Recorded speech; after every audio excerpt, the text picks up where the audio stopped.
Alright guys, here we are, Troy Francis coming at you live, well not live, it's recorded, but you know what I mean, coming at you from London. Here we are, London town, and it is actually mercifully spring-like. It feels like, swipe your way a tear, it feels like we are turning the corner now from winter into spring. We're entering another season.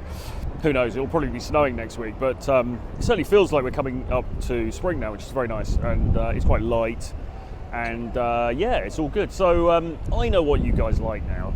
You like the existential rants, which is me walking up the street talking to the camera like this, and you like the infield stuff, or you like the demo stuff, where, you know, I'll go and have a conversation with a woman, and so you like to see the results of that, don't you?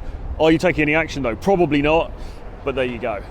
The only value in looking at those demonstration videos is if you're actually using it as inspiration and you're actually taking action yourself, because otherwise you're just watching some other dude doing it, which doesn't really get you very far. But anyway, the plan is, a little bit of a channel update, the plan is just to record a lot more content of that kind, but also sort of some street interview stuff as well, where it's not necessarily about chatting the woman up as such, but more just getting some, you know, perspectives from women about dating and what they look for and how they're finding the dating scene and all that kind of stuff. So lots of plans for things coming up, both here and elsewhere in Europe and possibly other places in the world as well.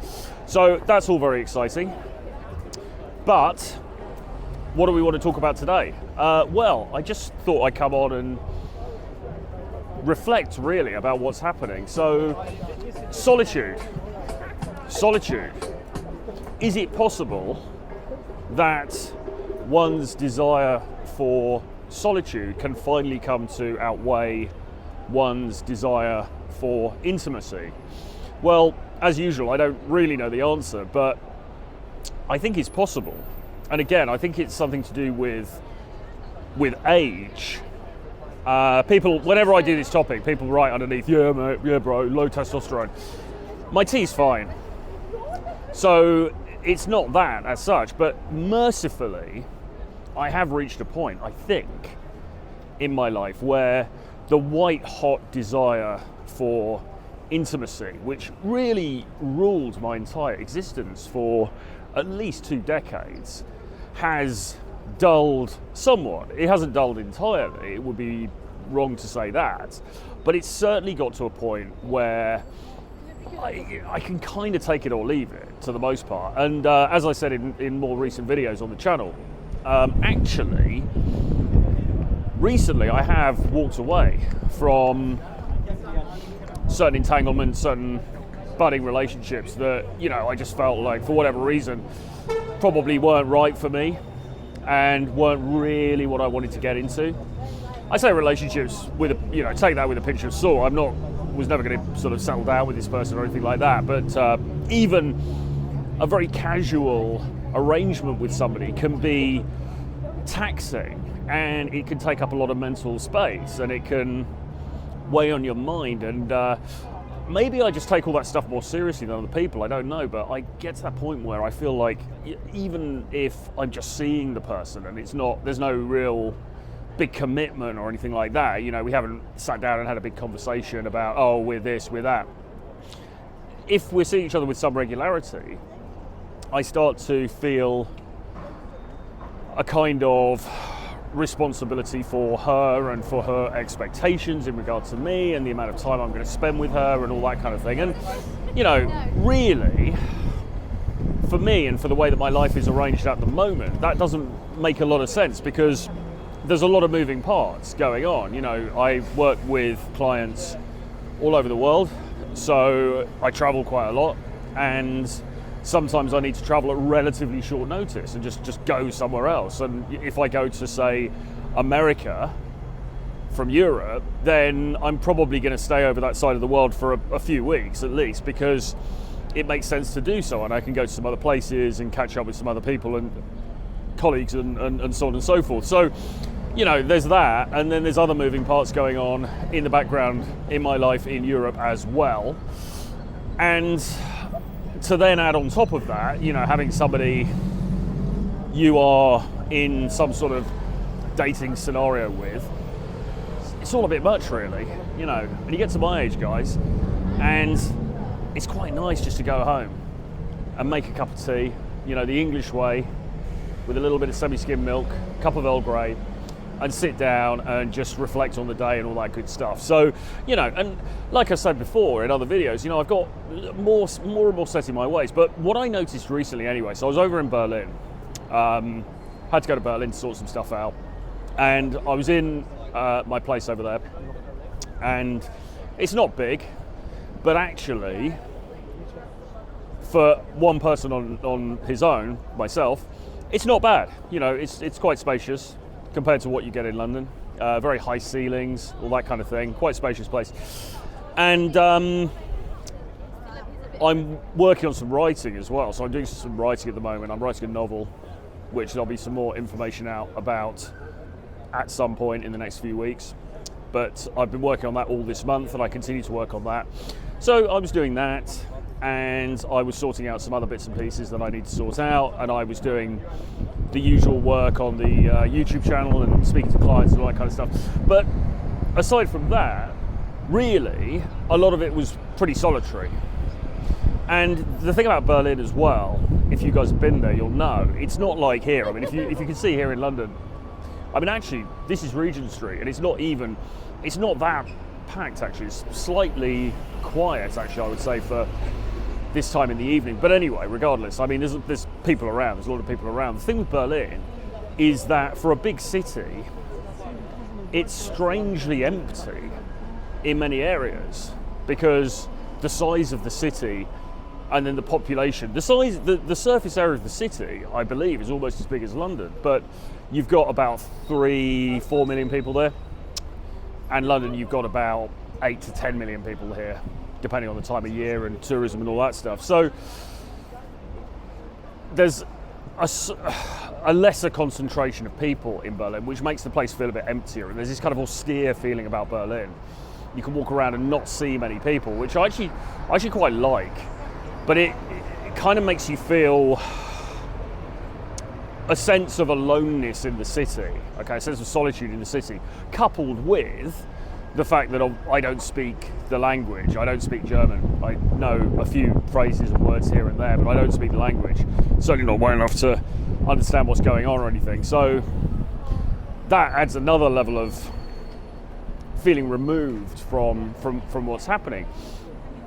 What was interesting on this trip was I realised I actually quite liked that feeling of solitude. I actually quite liked that feeling of aloneness.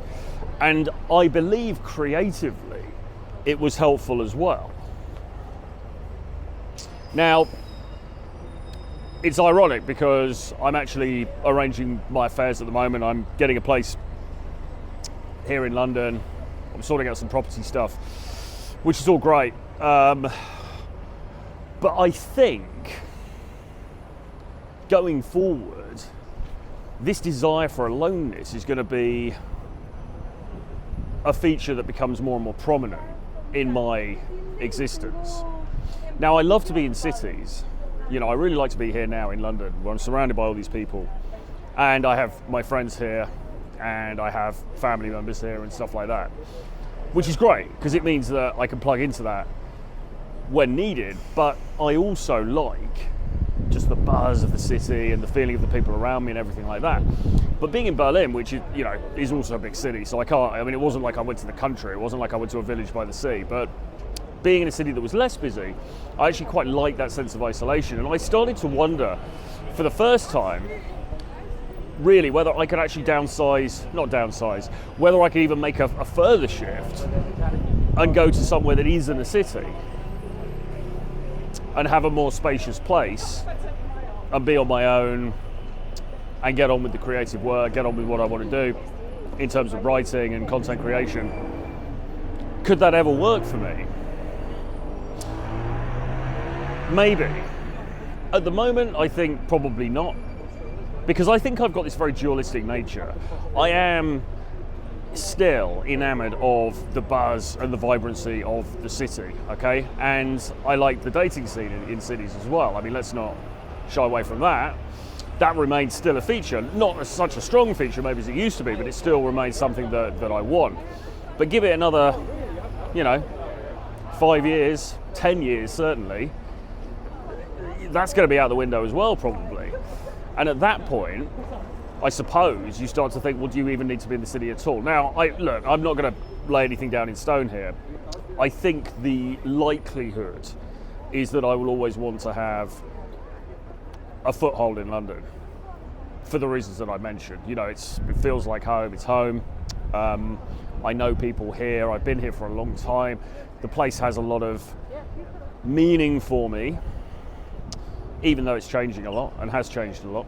But nevertheless, it's the psychogeography of the place, of the streets, still retains a lot of meaning for me, and that's good.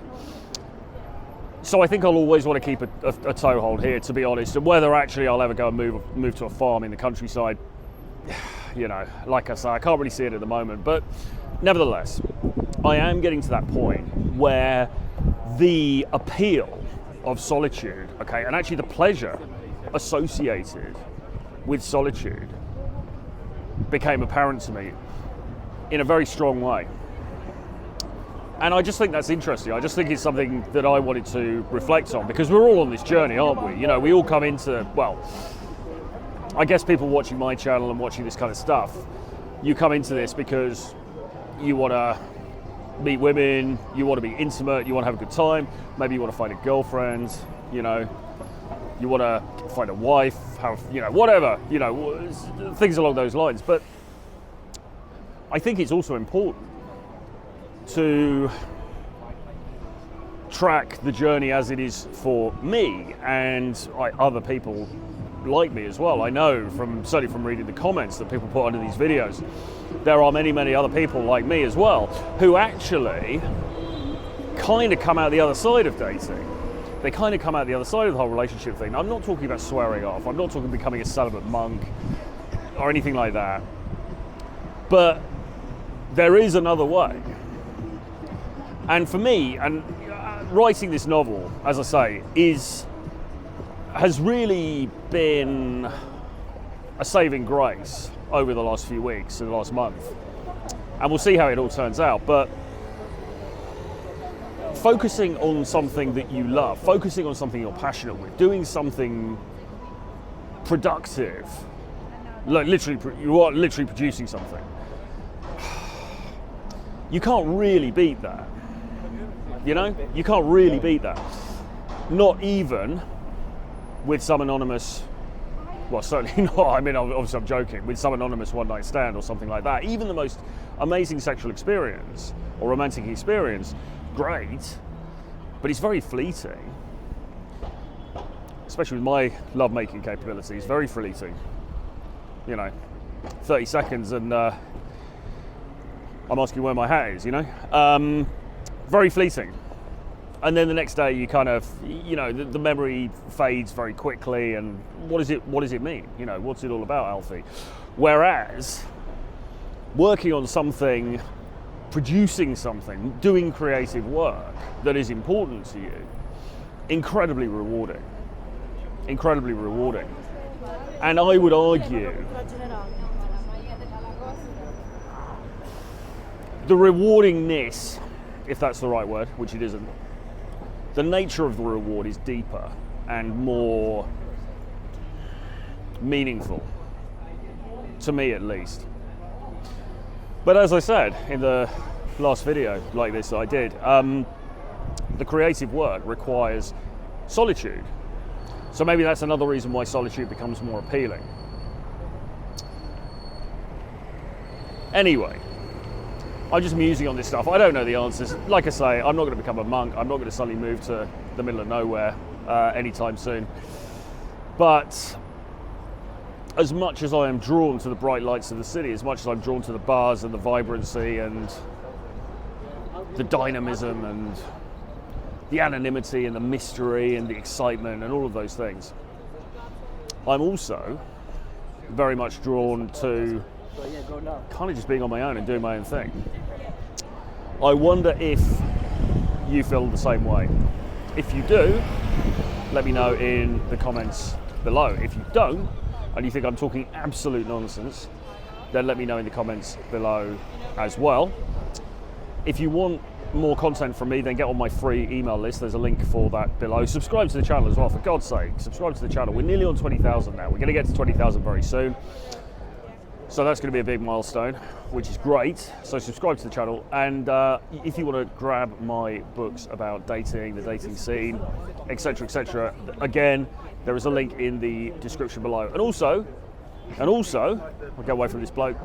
And also, if you want to jump on a call with me and discuss your dating life or lack thereof, or your desire for solitude and a retreat from the world, then you can book a free 15-minute call with me. Again, the link is below, the Calendly link is below, so do that. I will see you guys again very soon. Bye-bye.